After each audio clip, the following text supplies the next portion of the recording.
Thank you for joining us wherever you're listening across the world. You're welcome to Curioscape Podcast. And as we promised, we'll be launching the first episode on June 30. And here we are. We're very excited to launch the show today. And the show will be launched with a very interesting conversation around cryptocurrency and Bitcoin. And we're excited to have an expert. We'll be exploring how he started his journey, his entrepreneurship journey to launching a Bitcoin platform, the struggles, the pain, the excitement, and his plan for the future. This promises to be a very exciting conversation. So stay tuned. Welcome to the show, Hakeem Disu, who is the founder of Koinwa. Koinwa is a peer-to-peer Bitcoin trading platform in Nigeria. And we are very excited to have you on the show. Thank you for joining us today, Hakeem Disu. Thank you very much for having us here, Mr. Kolokbo. Thank you for the show. So I just want to know, how did it start for you in terms of entrepreneurship? What was your first foray into having this idea that I want to do a business, or I want to run a business, I want to build something for myself? Okay, the journey into entrepreneurship started way back when I was still a kid. I would say I learned all this from my mom, because my mom was, and she's still an entrepreneur till date, because I remember growing up, she had a store where she sells hair, and also she has another store in Lagos where she sells clothes. So this has always, and I noticed that my dad also is like the 9 to 5 person, but I noticed my dad has more money. I mean, my mom has more money than my dad. That's interesting. So I noticed my mom was she has more time for us, even more than my dad at running a 9 to 5 business. So since then, I feel I think by the time I grew up, I just have it in the back of my mind that by the time I grew up, I would love to be a boss of my own, whereby I can have my own time and my family time. All right. Thank you for that. So can you remember, or just let's go back a bit. What was the first venture you experimented with, and how did it go? Was it like straight up success? Did you fail? Was there some lessons learned? If we can just go back memory lane a bit. Yeah, I did agriculture, and I did I won't say real estate per se, but I tried to venture real estate too, but it was not favorable to me. So I will start with the agricultural part. Then we used to buy corn from Oyo, like the really remote part, from the real farmers in Oyo State. We buy corn from them, then we store it in the barn for like 6 months. When there is no when there's scarcity for corn, the vendors come to us to buy from us. Then we make extra, like times 3 of the profits. Wow, that's interesting. We bought the corn. So, but along the line, I didn't really succeed with that too much, because there was so much, because I was not in Oyo, I was not based in Oyo particularly. So the people managing the business for me were not so true to. So I think at that point we failed. And the real estate part also, I tried to venture into maybe building of hostels then, and still it was not successful until we moved on to technology that is helping us now. All right. So what was like the key lessons for you during those period? And before we get to that point, I would like to know, did you have savings then? Who was funding or investing in your business at that? Because I know, of course, you're probably still in school then. So how were you able to even raise funds to start out the agriculture, the corn business, for example? Okay, great. Yeah, like I said, my mom has always been an entrepreneur. So whenever I have any idea, I push it to her. She told me, okay, you know what, don't start big, start small. So from there, I started learning 1 or 2 things. So she gave me some money to start something very, very small. I started with that, and along the line, it will go up. The business grew to some point, but the management was very, very poor. So the lessons I've learned from that part is that no matter the business you're doing,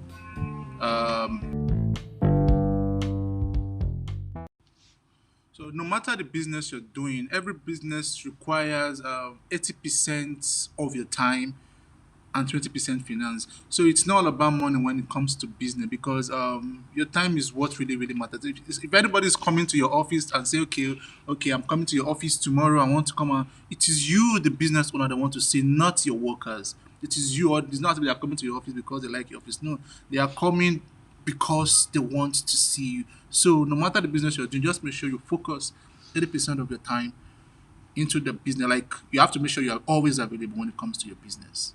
Facts, interesting facts right there.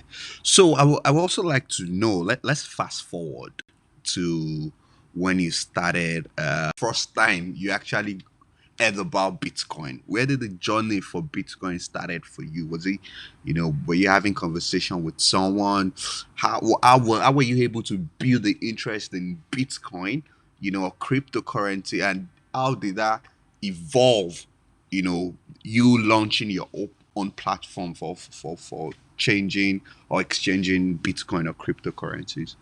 Okay, I first heard about Bitcoin 2016 from a friend. From a friend, no, 215, sorry. 215 from a friend. He told me about Bitcoin, that there's something Bitcoin did. I was like, what is this Bitcoin thing? So he gave me Bitcoin. He gave me like $10 worth of Bitcoin. He was like, this thing is always increasing. This, I was like, okay, yeah, give me. So he gave me $10 worth of Bitcoin then, like $10 worth. So when he gave me, I just left it in my wallet, in my blockchain wallet. Then after like a month, I started hearing about Bitcoin again. So I now went back to my blockchain wallet to check the Bitcoin, and I saw something like $28. I was like, hey, $28 from $10 to $28. So I was Wow. like, no, this is something I just need to Uh, put my interest in. So since then it has so that was been my like the issue. light bulb No, for that was a you. light bulb for me. Like, no, so my money can triple within, and I sold the Bitcoin. Like, I sold it and I got the money, like the $28 value. So I was like, no, this is Wow. it. So Wow. since then, everything is history. So since then, we started helping people, because I noticed many people were so naive and don't have so much information about how to exchange their So bitcoins. you were actually championing Bitcoin at that point, Ex- because it was like you had a light bulb, like, wow, exactly. if my money can just move, With, like, within this is something weeks, valuable. very very valuable. Then And were you not worried about like the fluctuations at that point? Because that was kind of speculative. Because I mean, I never even knew there was fluctuation. I was kind of thinking it would be going up exponentially. Then I never knew there was fluctuation oh, until after like 2 months that I started studying. I was like, oh, so this thing goes up and comes down. And still yet, I feel this is something very very extraordinary. So I noticed so many people were so naive. Like, many people don't really know much about Bitcoin. Some have Bitcoin, they don't, and they want to change it to their local currency. They get scammed, different things. So I have to like just come on board to help people with their money and make sure everyone is safe. so at what point did you start the journey of starting out the Eh, Koinwa, the platform? Koinwa have started even before the launch of Koinwa. Okay, Yeah, meaning we've been trading from third party app for people. Like I said, okay, immediately my money grew to $28, and I was able to sell it through a platform in Nigeria, and I got Naira in my account within minutes. The next month, I started exploring more about Bitcoin. I started exploring. I had to go through some research. I read some books, and that really gave me so much light about Bitcoin. And I noticed so many people in the space don't know much. They have Bitcoins, they don't know how to exchange it to Naira, and so that was when we come on board and we started helping people to trade through a third party app, and we did so much trade then. We did so much, so that gave us a lot of, oh, there's something very very special about this space that we need to be there also too. And since then, we've been trading before we now launched our website 2019, and from there we move. interesting. That sounds good. So what can you tell somebody that does not know anything about Bitcoin, cryptocurrency, all those kind of blockchain? Everything still sound confusing. They don't even know. They don't even understand it. What is the simplest way you think you can just explain what a Bitcoin or a cryptocurrency means to them? Okay, I will advise. Yeah, how crypto. It's just like getting involved in any business, make sure you do your findings very well. Make sure you do your research very well. Don't just jump into cryptocurrency because Elon Musk posted that Dogecoin. No, no, no. You have to make sure you know you have the right knowledge. This is not MMM or a quick get rich something that you would think, oh, I will put my money there today. In the next 2 months, I'm getting times four. Or that. No, take your time to study what Bitcoin Bitcoin especially is. It's not a get rich thing. It's not a get rich scheme. It's a currency on its own. So take your time to do a research. It's a digital currency that is basically focused on strength on numbers. Like the larger the amount of people that adopt a cryptocurrency, the larger the value and the like. So it's a virtual currency. It's something that can never be filled, touched, or anything. It's just a digital currency that is not controlled by anybody or any central authority. It's just you and your money, or you just cryptocurrencies in a short form is just you being your own bank. Like maybe I want to send $1,000 to America now. I don't need to go through a bank. It's just for me to log on to any platform I registered my cryptocurrency with. Just log on, then send it out within 30 minutes to get the receiver, and vice versa. Also, maybe I want to receive some money from London, China.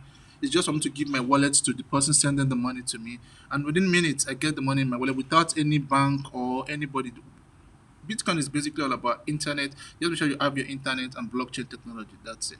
All right, thank you very much for that. So I would also like to ask about uh, underlying technologies, because I know crypto Bitcoin is built on blockchain technology, and in Nigeria we talk a whole lot about the digital currency aspect. But what are the other underlying technologies that we can focus on, as a country? Because I think there was this uh, report last year that Nigeria was the second country trading Bitcoin globally. You know, so what other value can we harness as regards blockchain technology? Okay, thank you very much for that question. Yeah, blockchain technology is, like I said, it's something that is going to shake off the world in the next few years. Like, without most countries won't be able to survive this 21st century without blockchain technology. Any country that fails to adopt blockchain technology won't be relevant in this 21st century. Reason being that most citizens don't trust their system, especially in Africa, here in Nigeria. We don't trust the government, we don't trust the system. So with blockchain technology, whatever I see is what you're seeing. Whatever I get is what you're getting. It's like a proof of okay, for example, now in the case of electronic voting, like we all know in Nigeria, we citizens we don't trust the electoral process. But with blockchain technology, people can vote electronically. And once you vote electronically, you can't vote twice because it will be recorded on the blockchain So technology. it can't be rigged. It can't at all. Whatever, once you thumbprint from your hand, like once you vote from your hand, it is recorded already and you can't vote twice. So let's say 10,000 people vote in a community now. It can't be manipulated by anybody. Even if there's nothing that can there's nothing that can change the figure.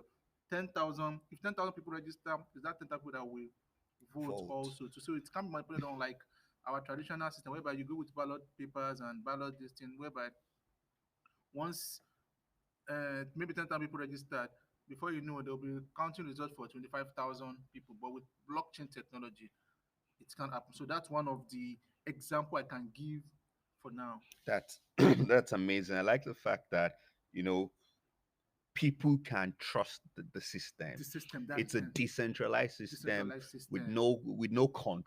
control. Nobody controls it. It's just there. It's there. It's there on air. Nobody controls it. And I once read about mining, all right, that I mean, all these calculations, on the blockchain technology or the blockchain platform has to be mined. So you have computers in different locations across the world, that are mining or calculating these transactions, and they get rewarded for whatever crypto they are mining. So what do you think about mining crypto? Do people mine in Nigeria? Do you think it's a way people can also explore, to earn crypto or Bitcoin, as it were? Yeah. Bitcoin mining, let me use Bitcoin mining as an example. Bitcoin mining, let me just break it down. It's just a way of solving thousands of mathematical problems at a time. And this problem cannot be solved by individual because these are like you calculating mathematics, and so these are mostly programmed in a chip with a computer. Like it's not like our normal PC computer. These are like chips that are run by machines, and this thing runs by second because it solves thousands of solutions within seconds. So this, let's say someone wants to send Bitcoin worth of $100 to someone, the value of the value that the calculation will be sent to different computer just to decentralize. To the system. It should be sent to the system and it Yeah, should be yeah. So distributed the among mining different miners. miners, all right. So their computers are going to calculate. Yeah, it's computer. So it's not even just one computer. Maybe one computer in US, one in Nigeria, one in China, one in Togo. So it's decentralized. Nobody knows anybody. Nobody can say, different people are solving different Nobody solutions. knows it's my computer that is validating your No, transaction. exactly. It's also by different computers and nobody knows each other. So it's decentralized. So that gives it more power over anything. Like this is it. So Bitcoin mining is just a way of earning another way it's a way of earning Bitcoin through mining, Okay. whereby you solve calculations like mathematical problems arising from bitcoins and arising from Bitcoin transactions, then you get rewarded for solving a particular solutions. All right. That's interesting. So I just want to know, can you just give a brief difference between what a cryptocurrency is and what a Bitcoin is? Bitcoin is also a cryptocurrency. Okay. Bitcoin is an example of cryptocurrency. Okay. Ethereum is an example of cryptocurrency also too. But on our own platform Koinwa, we deal basically with Bitcoin because that is the only cryptocurrency we can trust for now. Ethereum is very, very and it's doing very, very good now also. We have a lot of shit coins whereby So what do you mean by shitcoin? shit coins are coins that just come, like people trying to manipulate the system. They just Okay. come up with So some there are a lot of random. fraud. People create their coins from nowhere Yeah, they and they just create sell their to coins people and it goes up. Before you know it goes up. Before you know it, everything crash down within twinkle of an eye. because So nothing is backing it. nothing I've is heard, back. I've heard someone argue that Bitcoin is also a line of code as well, that it has no inherent value. Like, why would invest in Yeah, Bitcoin? Just some yeah. lines of code in a computer. Blah, blah, But the blah. protocol guiding Bitcoin is massive. Okay. The protocol guiding Bitcoin is extraordinary because with Bitcoin, the solution is not just solved by one computer; it's solved by thousands of computers all around the world. Okay. So that alone gives it some sort of credibility. And don't forget the fact Bitcoin is like a digital gold. So and every country is even adopting Bitcoin now, like El Salvador, Paraguay, Panama, Japan. They've all adopted crypto. I mean, Bitcoin as a means, as a legal tender, means of exchange in their country. So Bitcoin is not backed by any law, any country, any state.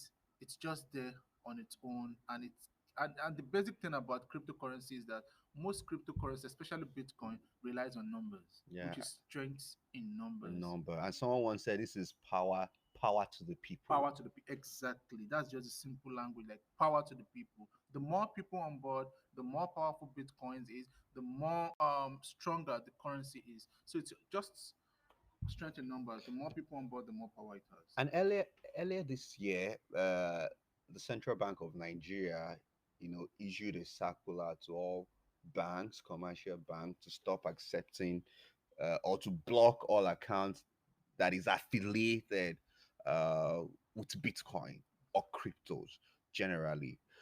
So how did that affect your business at that point? Uh, I want to thank Central Bank of Nigeria for coming up with that policy because that really, really helped us to scale. Wow, Yeah. interesting. Can you tell us more about that? Yeah, because Bitcoin price went 80% above market price. It was scarce and it sold at premium at that time.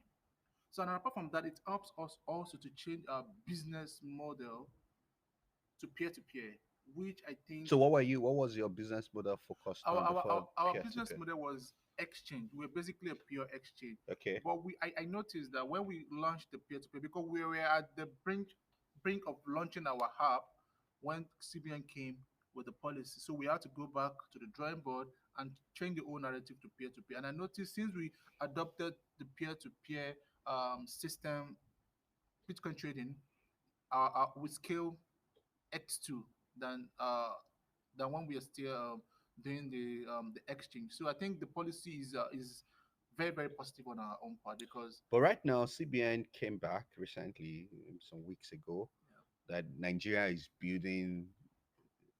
CBN Nigeria will build its own digital yeah, currency. CBDC, Yeah, is that what CBD? central bank digital currency. Okay, yeah. So what? How do you? What do you think about that? Yeah, it's a very very good move. It's a sweet one for the crypto industry. It's a very very good one. Like it's extraordinary. It's because like I said earlier, any country that is not looking the cryptocurrency way in the 21st century will be left behind. So if we can adopt this and be like a pioneer in the system, because apart from that, our digital currency will be backed by naira and dollar reserved, and which makes it like a stable coin. So that's a very very good one, and I will be so glad because this will definitely, in one way or the other, revolutionize our financial system. Yeah, thank you for bringing that up. So, what other way apart from people just buying Bitcoin? Okay, I buy Bitcoin now. I store it in my wallet. How can Bitcoin or cryptocurrency generally help people? Because we all talk about financial independence. Is there a role cryptos, Bitcoin can play? You know, in driving financial independence for people, in taking people out of poverty. Yeah, yeah. Bitcoin specifically was built to elevate people out of poverty because like we said, it's strength in numbers and it's built for the people. So whatever is built, and there's no central authority or an intermediary, just there's no central authority, that is the government, and there's not intermediary, which is the bank. So it can't be manipulated, just unlike fiat currency. 5 naira last year, what I can buy 500 naira last year, I'm 100% sure I can buy 500 naira That's this year. steady inflation. Inflation. But with Bitcoin, no inflation. So you can easily access your money from anywhere in the world. Your money keeps growing. Like there won't be inflation. Your money grows on its own. There will be this financial independence that you have, especially when you have some huge amount of crypto in your capacity. There's the financial independence you're gonna have. So it's something that is yet to be explored because many people don't really know the potential Bitcoin or other cryptocurrency has now until we explore the full potential. But for now, we don't know. People don't know. Okay, so what about like the decentralized? Is it DeFi Yeah, or decentralized finance. yeah? So what about that? Does that have anything to do with loan? People accessing loan, because I know part of what you're trying to do is to you know give people loans in Exactly. Bitcoin. Exactly. How valuable? How do you think that can transform community Nigeria or Africa as a continent? Okay, great. One of the reasons we start out this loan policy is because we noticed some, especially for the vulnerables and the SMEs. So let's go to the vulnerables because we noticed most Nigerian communities are well endowed, like villages. They have the human resources, they have the land, and they have the human resources, the land, and they have maybe some communities are endowed. Maybe they grow cassava in their community, but their only problem is money. So we are focusing on these communities whereby let's say your community, you guys have land that is good for banana plantation. So we just come with the loan, we finance the farmers, they grow these things, and we support them with the loan. They grow this agriculture and they produce this in a very very large amount. So we are trying to just decentralize each community whereby if you guys are good Are in you, will cassava, you be giving them the loans in Bitcoin? yeah, in bitcoins. Okay. Yeah, So they have to buy. Are you supplying? Are you going to be helping them buying input as well? Because what I'm thinking is there has to be a point where everybody start accepting Bitcoin. All right. And I believe the more people have accept Bitcoin, I know maybe does Microsoft or PayPal, are those companies accepting yeah. Bitcoin right now? PayPal accepts Bitcoin right now. Okay, yeah. So when you're talking about local community, do you think they will be willing to learn to accept Yeah, digital it, currency, what they can't feel, what yeah, is not money? Because Nigeria economy is still driven by cash, yeah, right? We have lots of cash transaction more than POS or even transfers. yeah. So how do you think people like that will be able to adopt what they can't even see because it's virtual. It's virtual. You can't touch it.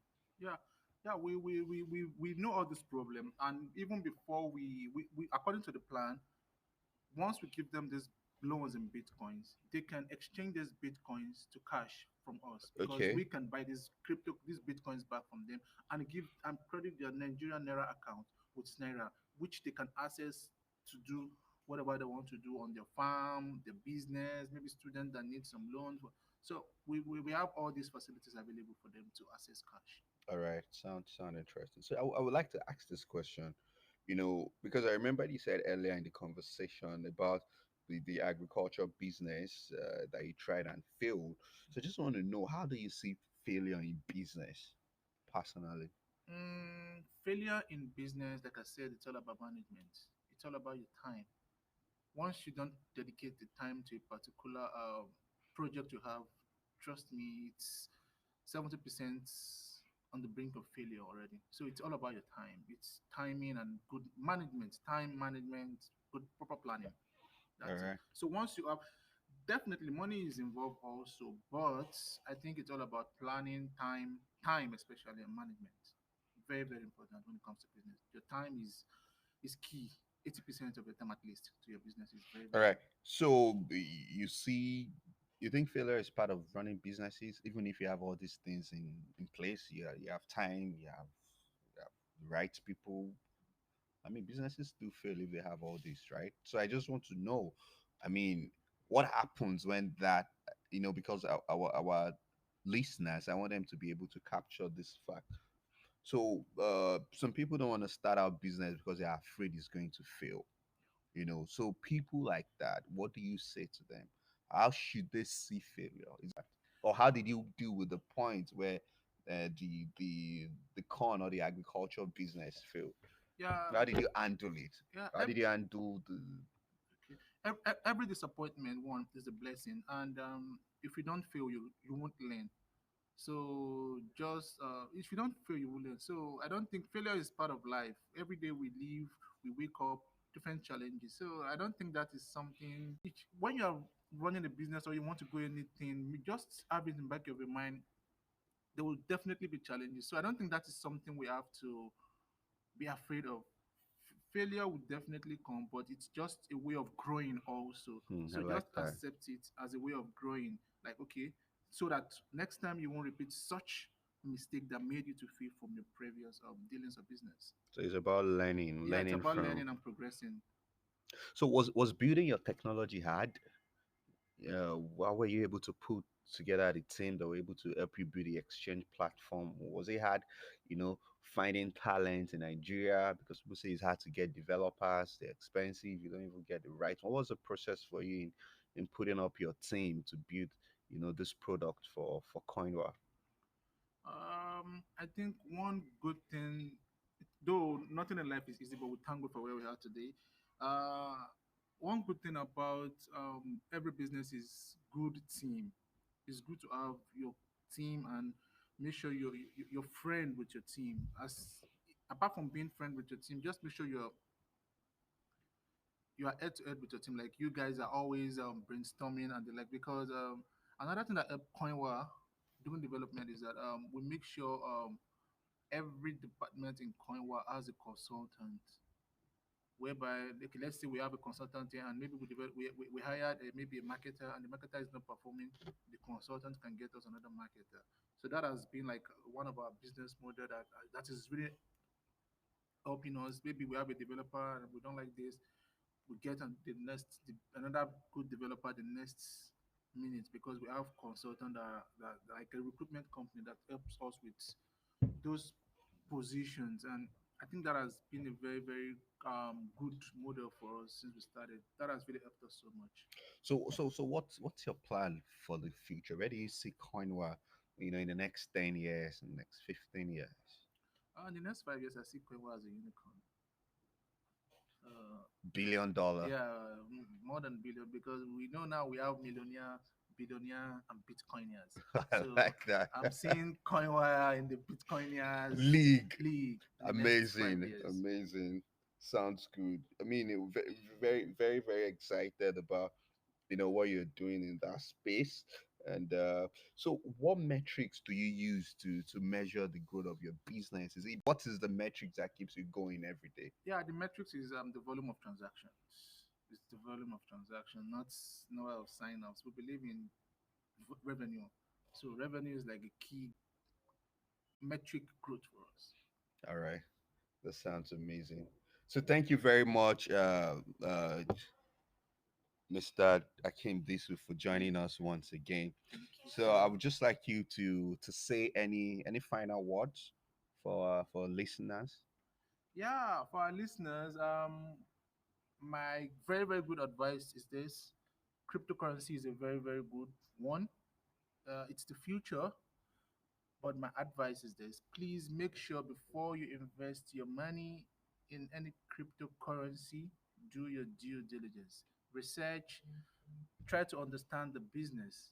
Research very well before you put your money down into any cryptocurrency because we have so many shit coins out there. But please make sure you understand. Cryptocurrency is not a get rich quick scheme. It's not MMA. It's a currency, and it's a currency that is just growing. So don't think this is maybe I'll put 10,000 today, tomorrow morning or next week I'll get 30,000. No, it's not. It doesn't work that way. So please do your due diligence. Understand what you're getting into before you put your money into that. All right, thank you very much for joining us on this show. Thank you for your time. Thank you very much for having me also to Mr. Column. All right, so that's Akim Disu of Koinwa. Thanks so much for listening to the first episode of the show, and please subscribe to the show wherever you get the podcast, Google Play, on Handcall, and you can connect with us on Instagram, and you can write to us on curiosky@gmail.com. See you at the next episode.